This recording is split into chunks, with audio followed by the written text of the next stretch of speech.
Hello and welcome to Enchantment of Eternity's review for Star Trek Lower Decks Season 2. In this video I'll be looking at the overall Season 2 of Star Trek Lower Decks. So I'll have to start with a spoiler warning for Lower Decks up to the end of Season 2 if you haven't seen up to this point.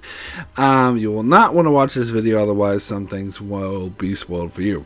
So, Season 2 of Lower Decks. I did really much enjoy this season. Watching the show, it feels like a show I want to watch several times because it's really enjoyable. I have a lot of fond memories of watching it. It's a great show to kick back, relax, enjoy yourself after a hard day. And I just have a lot of, it's humorous, always makes me laugh, and I always think it's funny. So I have really fond feelings about this show, and I do feel like I'm going to watch Season 2 several times. However, that being said, just because it's enjoyable and the point is to laugh and have fun, doesn't mean that it's beyond a serious critique. There's no show, I don't care how silly comedy, whatever that it is beyond serious critique. And I do have some serious critiques for the show. So, first of all, was it better than Season 1? I don't think so. Maybe it was, but if it was like just incrementally better. Like, I would actually say that Season 1 and Season 2 of Lower Decks are pretty much on par, which, to be honest, is disappointing to me because I was expecting Season 2 was going to be a huge improvement. Now, a lot of the showrunners, people involved with the show, were saying, oh, this is going to be a much better season, we're really working on it, it's so much better, and of course, they always say that. About every single show you watch, they always say that. People involved are always like, this is the best season ever. And to be fair, in a lot of cases, they actually feel that way because they just, it's fresh in their memories and they just spent all these long hours and days working hard on that latest season. So that's what they're convinced is going to be so great and better than the other ones. But I let myself believe it in the case of Lower Decks because I could see from Season 1 that they had a lot of like stuff that they can improve on, but they had a lot of workings, that just things that needed to be tweaked and spend more time on.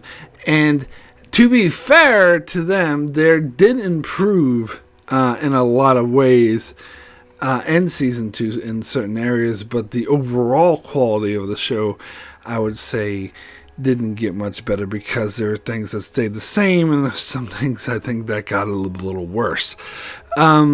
So it's hard for me to say that Season 2 is better. And to be honest, I was really disappointed at first because of this, because I was, not just because of the hype, but just because of what I saw, the potential I saw in Season 1. I could see how much better the show can be and how it could really improve.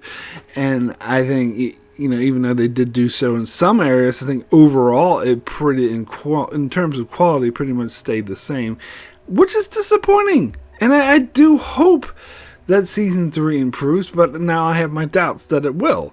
Since Season 2 pretty much stagnated, I think it's more likely that Season 3 is going to stagnate, which, to be fair, there's nothing wrong with because it's still good. As I said, I enjoy watching the show a lot, and I want to watch it multiple times, and I have really fond feelings and memories about that show, so if they continue that quality for another couple years, that's not a bad thing.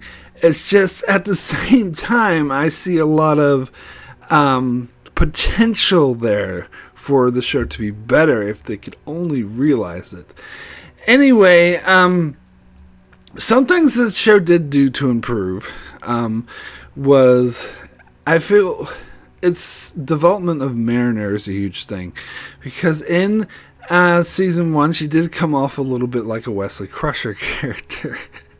That is a character that some people call it Mary Sue. I call it Wesley Crusher. That's a character that is so good and does everything right and always solves all the issues and gets everything right and is an expert at everything.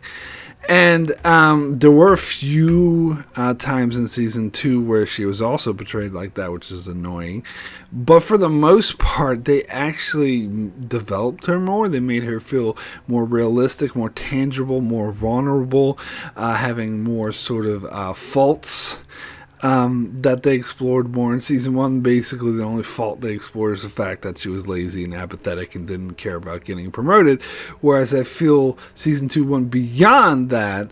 Particularly the finale got into some of her faults, or her keeping people at a distance and alienating those she's closest to, which, and it did a really good job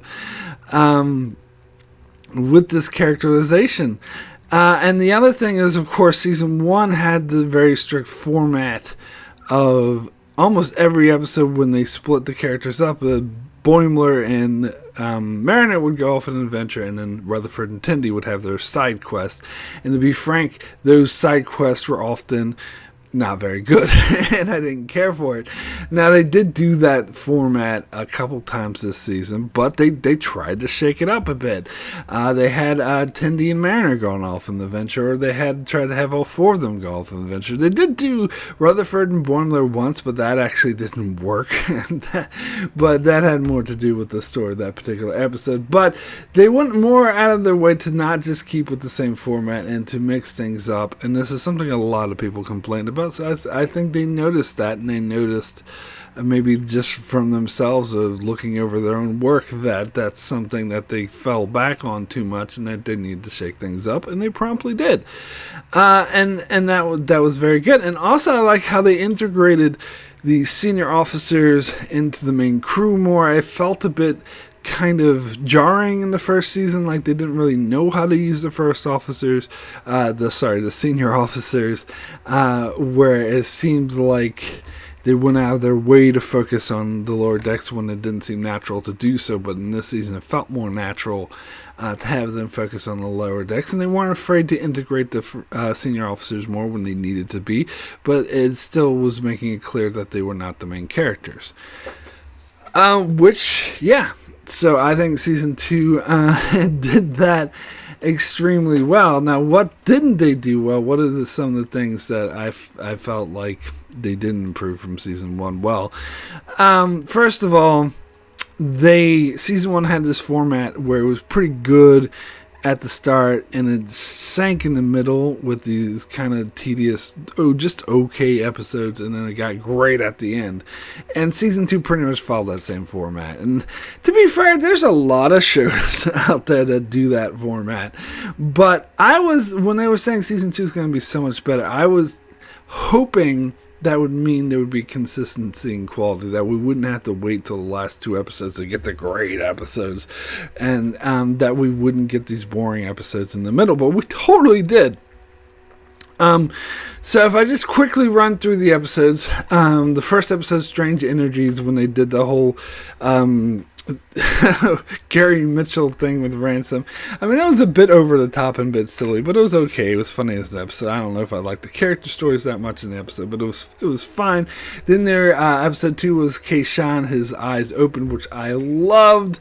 This explored Boimler and the Titan, and getting into his interplaying relationship while Mariner was having sort of a ego test fight with the character of Jet while they're trying to escape this security system on a collective ship. It was all so I love it, and there was a lot of great jokes. So that was actually one of my favorite episodes of the season. And then there's We'll Always Have Tom Paris, which I didn't like as much. They had the A-plot with Mariner and Tendi with the Orion Pirates was really funny. I liked it. I liked seeing those 2 characters interact. We got good character stories out of it. But the B and C plot were kind of dumb, particularly the one with Boimler crawling through the quarters. So this episode didn't really work for me as much. Then there's Megato Gumato, which I think is probably the worst episode of the season, which had this is where they made Mariner, more of a Wesley Crusher character, where Boimler and Rutherford thought that she was a spy because she's so perfect at everything, and it was a really dumb sitcom-y plot, which didn't even work. There were some funny jokes in here, so it wasn't a totally terrible episode. Still, I think kind of the weakest part again is episode 4. Then we get Episode 5 and 6. 5 was Embarrassment of Dopplers, where that guy kept duplicating, and 6 was the Spy Humongous that had the backlit spy who was terrible at it. And both of these episodes were fine. Like, they were okay, like they were humorous, I chuckled a bit, but they didn't really stand out in any significant way. And then there was episode 7, which was one of my, or I would say my personal favorite of the season, because I felt it blended the aspect of dramatic, serious Star Trek stuff with the Lower Decks humor perfectly. As when we got two plots. One was with Boimler and Mariner dealing with this evil computer voiced by Jeffrey Combs, which I thought was hilarious, and also a good character moment from Boimler, because he was the one who actually solved the issue rather than them always falling back on Mariner doing it. And then the other plot dealt with the side character of Billups, who was barely developed, but we learned that he's from this colony world where they all act like Renaissance festival characters and say, "Oh, the dragons brought blah," and they have this ridiculous comedic plot. His mother has this plot to get him to get laid so that he'd be forced to take up the mantle of king on their colony. And but so it was a funny plot, but they played it in a serious manner where Rutherford they faked his death in order to sell this, and you were really invested on Rutherford trying to stop Billups from getting laid. Like, it really worked for me. And then the next episode, Excretus, was kind of thin on the serious plot element of it, and or character development element of it, but it was hilarious. It had rapid fire Star Trek references after Star Trek references, and it was one of the funniest episodes, maybe even the funniest episode that Lower Decks has ever done. And then episode 9, Wedge Dodge, was not as funny, but it had an interesting character development where they juxtapose our Starfleet lower deckers with Klingon lower deckers and Vulcan lower deckers, and it's kind of developed the plot of the story more and developed some of these characters. It's interesting seeing the Vulcan version of Mariner and the Klingon version of Boimler. And then there was the finale, First Contact, which I think was great for the show overall. It was great for all the character development. It was a very interesting plot on its own. And really, you wanted to get up and cheer for the Cerritos, because in the season 1 finale, the Cerritos had to be saved by the Titan. But in this finale, season 2 finale, the Cerritos was the one that saved the better Starfleet ship. And I love the contrast, and I love the way they accomplish this and the crew pulling together. And it ends on a cliffhanger that was kind of silly. But it was, I think it was a strong episode, even though it kind of really didn't play the humor aspect of the show much at all. So if you notice, there was that, the first 2 episodes were really good, and then there was that dip where you got a bunch of average, okay episodes, and then it got better towards the end. Which is, I was hoping the season would be better than that, honestly. I think that they needed to sort of build the consistency. And one of the faults I will say, or one thing I think... one of the faults of season 2 is definitely that they found a way to return to the status quo. Because at the end of season 1, they set up things to be different. They set up Boimler to be on the Titan. They set up Mariner to work with her mother, Freeman, and be this team and try to investigate Starfleet and see what's wrong. And they abandoned both plot points, and they found a way, the very first episode, found a way to undo the Mariner Freeman thing right away. Although towards the end of the season, they start to build more of a mother-daughter relationship sort of thing, which is probably what they should have done in the first place. But still, they found a way to undo that. They found a way to undo Boimler's promotion by making him do a clone, and the one clone of a transporter clone, and so the one version of him goes back to Cerritos and gets demoted to an ensign for no good reason, and then Rutherford had a storyline of him losing his memories. Now they did keep that to their credit, but they didn't really play on that much. Like it didn't really it factored in a little bit. In the season, so that was good, I guess. But my point is that in order for the show to improve and to get better, they need to not be afraid of shaking up the status quo. They need to make sure that these characters are not stagnant. I think the whole nature of the show is about, especially the character of Boimler, is about lower deckers wanting to aspire to become more, to want to move up in the ranks. And I think for a show like this to work, we need to see them move up in the ranks.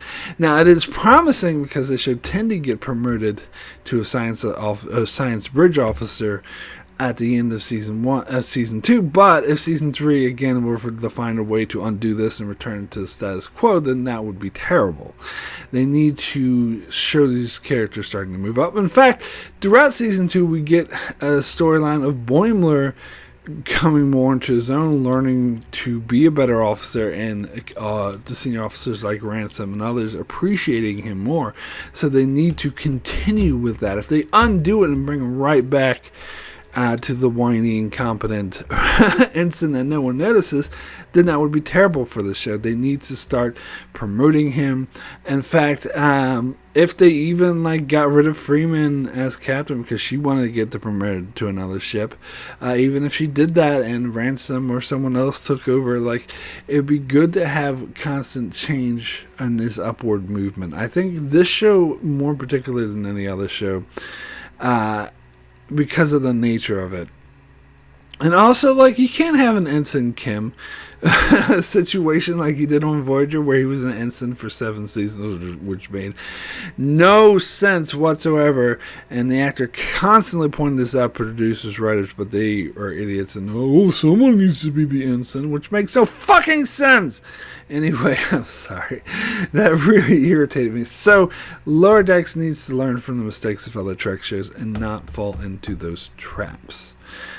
Also, I think Lower Decks, like it did with Episode 7, it needs to find that nice balance between what it does right, between the humor and the character stories and the suspenseful action Star Trek stuff. Episode 8 was great, but there was just all humor.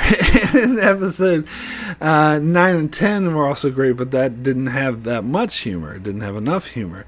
So I think they need to find, and this is what I always say, they need to walk the line between not going too ridiculous crazy over the top with the humor, while keeping it a little grounded, because this is Trek canon, but at the same time, they can integrate really funny humor while being taken seriously as a Trek canon show. Now, to that end, it is now time for me to complain about the biggest issue that I had with this season, and that is the fact that Shax was brought back to life and no explanation was given. In fact, they kind of made it a joke out of it. Now, and I do feel extremely strongly about this. This is not going to change, and is in fact going to affect my viewings of the show going forward, because it does make me look lower on the show at all. And to be fair, this plays a huge factor into why I say the season is not better than season 1, because this is a huge blemish that season 1 didn't have.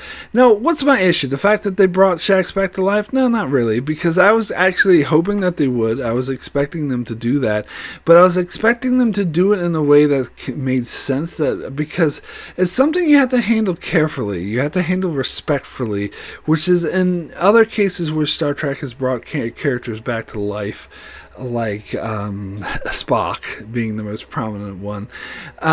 They handled well. They handled handled respectfully. They gave a lot of attention and good purpose. And even when you get like different versions of characters, like Ezri Dax being a different version of Jadzia Dax, or a different alternate version of Yar we see in yesterday's Enterprise, like they handle that well because it makes sense. They give it the respect that it deserves, because if we are going to bring this dead character back from back to life, there's got to be a good reason for it, and it's got to make sense. Now, that being said, since this is a comedy show, I was expecting them to play it for laughs. I was expecting like a parody of Star Trek 3 or something like that, or something that where they're kind of poking fun at the fact that the character is coming back to life because they want to keep him at the show, but at the same time feeding that serious element and giving an explanation of why that character wants to be, why the character is back, which is not what I thought they did at all. What I thought they did was they gave no reason, no explanation. And in fact, they made a joke and mockery out of how it was just a commonplace thing for characters to come back to life in Star Trek. It's so common that people don't blink and oh, they're back to life, who cares? Which is not consistent with how Star Trek's been portrayed. There was Spock, Culber in Discovery, and maybe someone else can think of a direct example. I'm not even talking about Ezri Dax thing, because that's a Trill. That's a normal thing for Trills. That's not an obscure thing. That's completely different than this. But for characters who come, or maybe it's the mirror universe counterpart or whatever. But even so, all that stuff, even though we may see it on screen, and I would even argue we don't see it on screen all that much. It's not even that common for us. But in universe, it is completely uncommon. It is weird, it is strange, it is out of the norm, as it very well should be. And in all those instances, and any other instances you can think of, which is alternate universe or whatever characters, they treat it that way because that's how it should be treated. And so, because in universe, it is a weird, obscure thing that rarely happens. And yet, for them to be like, oh, it happens all the time, who cares? Don't give it that. That was some of the worst, most terrible writing I've ever seen. And on top of that, they play it for like laughs, like, oh, like the senior staff officers are acting like it's that is normal. Like, don't even ask why he's brought back to. They don't even tell anyone how he got brought back to life, or even say he's brought back to life. All of a sudden, Shax is there, and they're just like, oh my god, how dare you ask? That's so rude. That is so utterly inconsistent with everything portrayed in Star Trek, and it makes no sense for the characters whatsoever. It comes off to me as a simply lazy writing, that the writer's like, oh, we want to bring Shax back to life, but we don't want to actually come up with a reason why we did, so let's just make some joke about how it's so common for this to happen in Star Trek, and we'll give little examples of all the issues and things that happen in Star Trek, like the Borg or alternate universe or whatever, and we'll make a joke out of it, and we'll play it off for laughs. That way we'll come off as clever. It's not fucking clever. It is terrible writing. It is lazy writing. What they needed to do is come up with an actual clever way to poke fun at the certain events when it happened, while at the same time explaining it and being consistent with how this occurred in Star Trek. As I said, like, this show needs to fit into Star Trek canon, and I know some people complaining about, oh, it doesn't fit into canon. I think they're wrong. I think the show totally does, except for in examples like this, which are completely inconsistent and goes absolutely utterly against how Star Trek has managed to do. Now, the other, of course, main issue I have with this is the fact that they had portrayed Shax's death in the finale in a serious manner, as a serious thing. We're meant to believe he was dead. We're told he was dead. It was an emotional thing. He even talked about in the after shows about how people were tearing up and crying, oh, well, this is so emotional, and we were left like over a year until the next season believing that he's dead. That is an emotional moment. And even coming into the next couple episodes, we even get a replacement security officer, so we're led to believe that this is a permanent thing with lasting effects. And then all of a sudden, fuck it, he's just back.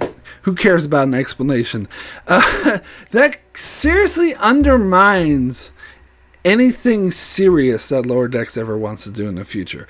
Like, it's fine if you want to portray the show, if you want to have a comedy show where there's really no stakes and anything can happen, it's all played for laughs, that's fine, but that's not how Lower Decks has presented itself. Now, I think the worst counter argument I've ever got to this as someone who tried to say, oh, this is just a comedy show, stop taking it so seriously. That's the worst fucking counter argument I've ever heard to that, because the show tells me to take it seriously. The show is consistently telling me to take the show seriously. With that season 2 finale, I was being told repeatedly by the show to take it seriously. There was hardly any humor, and it was like, look at these stakes, these characters are at risk, their lives are at risk, they're trying to save this ship, they're trying to do this, these are stakes. Even the season 1 finale, as I said, was absolutely telling me to take it seriously. They was telling me, oh, this is character that we love, and he has this heroic death, isn't that great, isn't that tearful, let's take it seriously. So if the show was just a goofball comedy show that never told me to take it seriously, then fine, I wouldn't take it seriously. But the show itself consistently tells me to take it seriously. So to say, oh, don't take the show seriously is such a flawed, nonsensical argument. It just boggles my mind. I'm perfectly willing not to take this show seriously, but it keeps telling me to. So I am going to take it seriously. And quite frankly, and that's what I'm saying, if this was nothing but a goofball comedy and it never told me to take it seriously, fine, I'd be perfectly okay with that. But it's when it tells me to take it seriously, such as in the episode 9 of season 2 and episode 10 of season 2, it's harder for me to do so, because it seems that this show doesn't take itself seriously, that there's no actual stakes involved. Like when Boimler's life was in danger in the finale, or Mariner's life was in danger, I'm just like, well, who gives a fuck? If they die, they'll just be brought back and they'll make some joke about a mountain and not pay any attention. So nothing has any stakes anymore. Nothing, which Star Trek always has had a certain amount of stakes. Like when Jadzia dies, there's real stakes. Even though Ezra comes back, it's a totally different character. Jadzia is still dead. And even when Spock came back to life, like, he's a different guy, and it was his death affected people. That even had stakes. Star Trek has always had stakes with death. And so now all of a sudden Lower Decks does not. There's no stakes involved, because if a character dies, they'll just bring him back to life with no fucking explanation. Oh, there's a mountain, bullshit, no talk about it. Bullshit. That is some of the worst writing that I've ever seen, ever. And I will not change my mind about it. I vehemently disagree with anyone who disagrees with me about this. I think they're totally wrong. This is going to affect my viewing of the show completely going forward. And frankly, I'm going to hold it against this show, and it's going to be very hard for them to move past the fact that, for one, the show has no stakes anymore. For two, it's hard for me to take this show seriously when it doesn't take itself seriously and does this bullshit shit like this. And for three, that they need to overcome this. Because now I think they're just lazy writers who just do whatever the fuck they want to do and not even try. And so that's something that they need to prove to me, that they're not lazy writers, that they actually will make attempts to try. Now, to be fair, there's a lot of moments in season 2 that did start to prove this to me, such as Boimler's character development and Mariner's character development. But again, if they fall back on this shit and they give up on it, then I will be convinced that the writers don't give a fuck. And I'll give up on the show. Which I don't want to, because as I said, there's so much potential in this show. There's so much way for it to get better. I really, really hope that they improve. Anyway, that is it for my review of Star Trek Lower Decks. So I'll give my rating for Season 2 out of 10 as a whole. I'm going to give Season 2 as a whole an 8. Extremely good. Which is pretty much what I gave season 1, because as I said, it's on par. Some areas they improved, some areas they did worse, some areas they stayed the same. So it's pretty much on par. with season 2 of season 1, which I still see a lot of potential in the show. I still find ways for them to get better, and I hope that they will. I really hope that they will. Anyway, that's it for my review of Star Trek II Lower Decks. Thanks so much for watching. Be sure to check out my channel for many more reviews on other Star Trek shows and many other shows such as Star Wars, The Clone Wars, The Expanse, and more. So be sure to subscribe so you can keep up with all of that. And thanks a lot for watching.